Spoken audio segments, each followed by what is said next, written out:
এই যে আম গাছটার গোড়ায় দেখেন কতগুলো নয়নতারা আর পিটুনিয়া চারা হয়েছে। এগুলোকে কিছুতেই দমন করা যায় না। একবার যদি বাড়িতে নিয়ে আসেন তো আপনি এদেরকে না তাড়ানো পর্যন্ত এরা কিছুতেই বাড়ি ছাড়বে না। এদের মাঝখানে আবার একটা কালো কৃষি গাছের চারাও হয়েছে, তুলে ফেলতেও মায়া লাগে। কোথায় নেই এই নয়নতারা? বেলি, রঙ্গন, মেহেদি থেকে শুরু করে প্রত্যেকটা গাছের গোড়ায় একটা দুটো করে নয়নতারার চারার দেখা মিলবে। বড় বড় বেশ কয়েকটি গাছের নয়নতারার ডাল কেটেছি। এগুলো ফেলে না দিয়ে ভাবছি ফুলদানিতে রেখে দিই।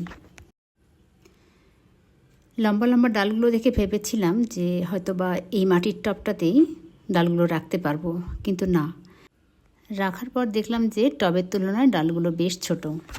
পরে টব পরিবর্তন করলাম। এবার এই টবটা নিয়ে আসলাম রাখার জন্য, দেখি কেমন লাগে। মনে হচ্ছে এটাতেই ভালো লাগবে।